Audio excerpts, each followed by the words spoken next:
Mas Gibran juga. Baik, malam hari ini sebenarnya pertemuan rutin sebagaimana setiap minggu ya. Kadang-kadang hari Sabtu, kadang-kadang hari Minggu. Jadi di setiap waktu kosong Bapak Presiden kemudian memanggil para menteri. Memang malam ini lumayan lengkap karena Bapak Wakil Presiden juga berkenan hadir. Kemudian ada beberapa Menko dan beberapa menteri terkait.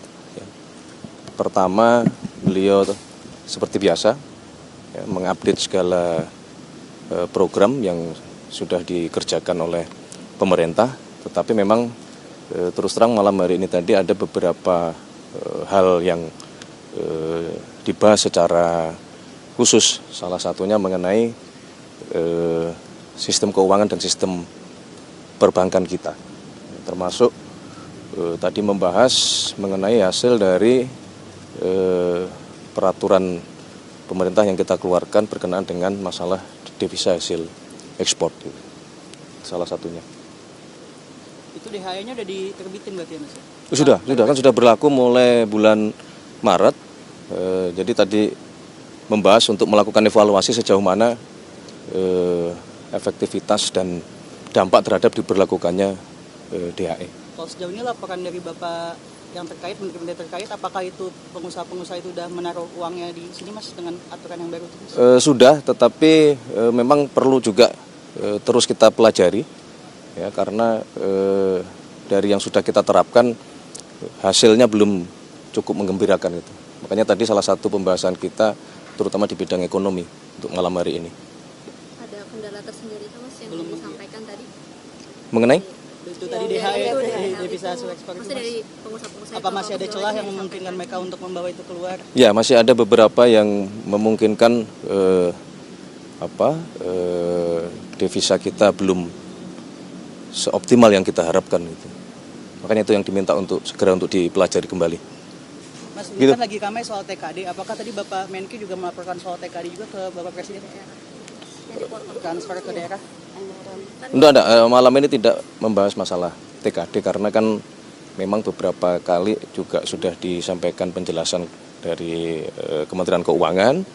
Kemudian juga beberapa hari yang lalu beberapa kepala daerah juga sudah diterima beraudiensi dengan Menteri Keuangan ya, saling berkoordinasi untuk diberikan penjelasan mengenai masalah TKD ini.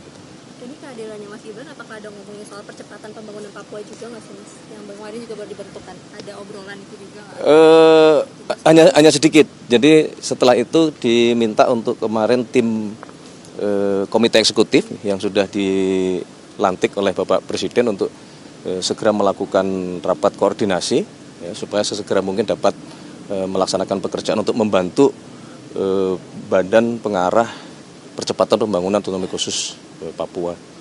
Mas, terkait dengan WUS ini tadi dibahas juga nggak sih Mas? Kan soal Menko kan juga bilang soal WUS itu kan menolak untuk bayar pakai APBN Mas. Tadi apakah sempat dibahas juga apa enggak Mas? Malam ini tidak sempat. WUS bukan salah satu pembahasan malam ini. Tapi beberapa waktu yang lalu juga sudah dibicarakan untuk diminta mencari skema supaya beban keuangan itu bisa dicarikan jalan keluar gitu. Karena faktanya kan juga bus kemudian juga menjadi salah satu moda transportasi yang sekarang sangat membantu aktivitas seluruh masyarakat, mobilitas dari Jakarta maupun ke Bandung dan seterusnya gitu.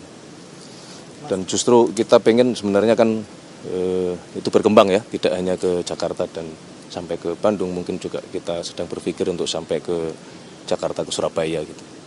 Mas, terkait dengan pembangunan ponpes menggunakan APBN itu gimana?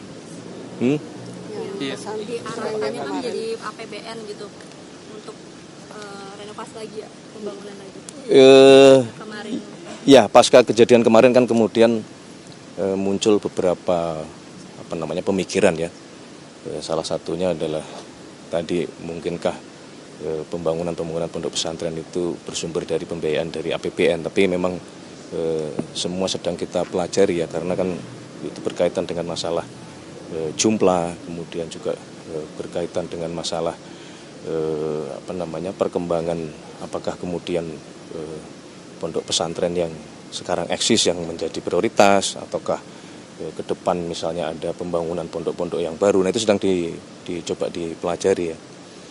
Yang penting adalah pasca kejadian kemarin Bapak Presiden memerintahkan kepada kita semua untuk sekali lagi melakukan pendataan, menginventarisir, terutama yang berkenaan dengan masalah keselamatan itu harus menjadi prioritas utama gitu. Jadi memang Kementerian PU diminta untuk melakukan cek ke lapangan ke setiap pondok pesantren untuk memastikan bahwa bangunan-bangunan fisik itu betul-betul terjamin keamanannya gitu, supaya tidak terjadi lagi kejadian seperti kemarin di Sidoarjo. Mas, infonya kan Bapak Presiden tengah malam ini akan bertolak ke Mesir, itu apakah betul Mas untuk menghadiri KTT soal Gaza Mas? Ya, jadi malam hari ini selain memang rutin Bapak Presiden setiap minggu mengadakan rapat koordinasi dengan menteri-menteri terkait, juga malam hari ini tadi Bapak Presiden menyampaikan kepada kita semua bahwa kemarin secara khusus beliau mendapatkan undangan ya. Memang juga agak mendadak kalau dari sisi waktu, tetapi bahwa undangan tersebut betul-betul memohon kesediaan kehadiran dari Bapak Presiden Prabowo karena itu bagian dari kelanjutan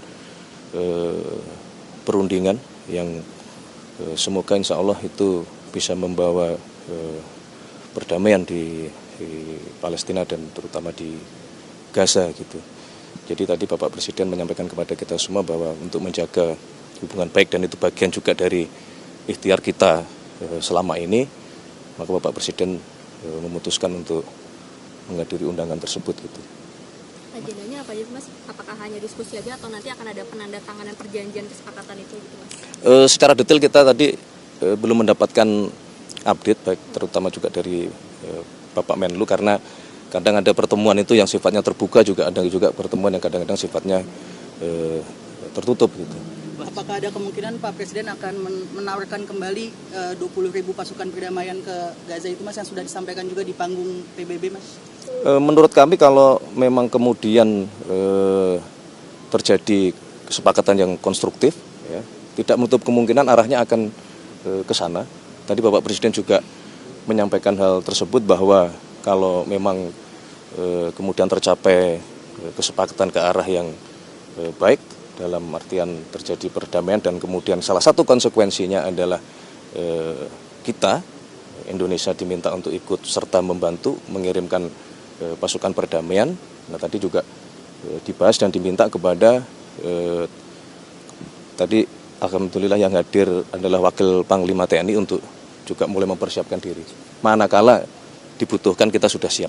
Mas, soal pergantian Kepala Badan Pangan Nasional itu pertimbangannya apa Mas? Ya, jadi begini, yang pertama bahwa sebenarnya fungsi dari tugas Badan Pangan itu kan dulu memang ada di Kementerian Pertanian gitu, dan karena Mas Arief sedang ingin kita tugaskan di tempat yang lain, maka kemudian fungsi itu langsung dijabat oleh Menteri Pertanian. Ini tidak ada masalah karena selama ini juga Menteri Pertanian dengan Bappenas selalu berjalan beriringan. Tapi ada ini juga nggak sih catatan juga ya, atau misalnya perhatian juga terkait dengan temuan yang mutu beras turun itu karena lama tersimpan di gudang gitu. Itu kemarin disampaikan juga nggak sama Pak Amran ke Pak Presiden? Ya tidak secara langsung itu dilaporkan, tapi kan itu sebagai sebuah hal yang memang kondisinya seperti itu ya, yang memang itu menjadi fokus baik di Kementerian Pertanian maupun teman-teman di Bulog ya, bagaimana memperbaiki manajemen terutama penyimpanan. Kemudian juga perlu kita sadari bahwa gudang-gudang kita juga beberapa pada kondisi yang memang perlu perbaikan gitu, termasuk penambahan pembangunan gudang baru yang kita rencanakan ada di kurang lebih di 100 tempat, oleh karena alhamdulillah panen kita terutama beras ya, padi itu meningkat dan akhir tahun ini akan memasuki kembali masa panen. Jadi kita harus mempersiapkan gudang-gudang penyimpanan yang baru gitu. Termasuk teman-teman TNI maupun Polri juga diminta untuk membuat gudang-gudang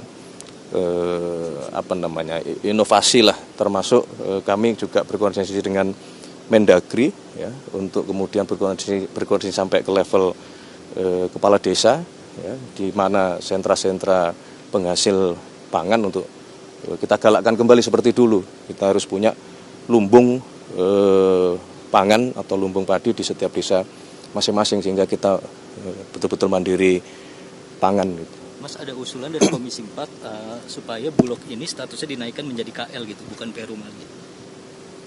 Nanti kita kaji ya, nanti kita kaji dulu ya. Yang pasti adalah Bulog terus kita perbaiki dan alhamdulillah kan kemarin dalam sejarah salah satu pencapaian yang tertinggi serapan dari Bulog, dan minggu lalu juga sudah diputuskan bahwa Bulog diberi tambahan pendanaan supaya mengantisipasi kalau produksi kita melimpah baik beras maupun jagung, supaya itu juga bisa diserap oleh Bulog. Intinya adalah kita betul-betul mari semua kita kerja keras untuk memastikan yang paling utama adalah pangan dulu.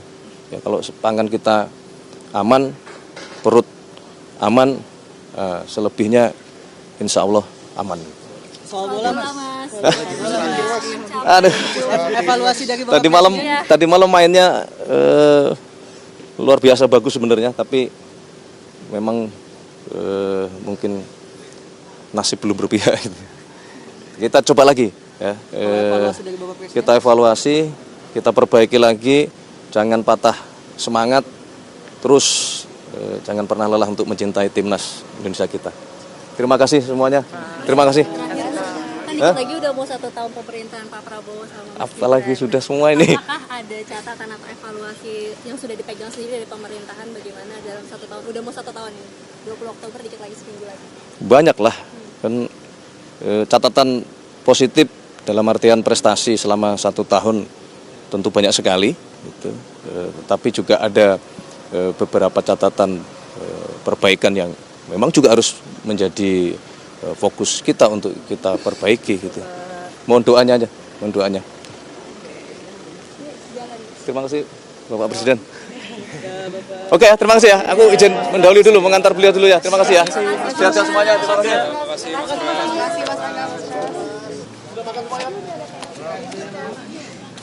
Terima kasih.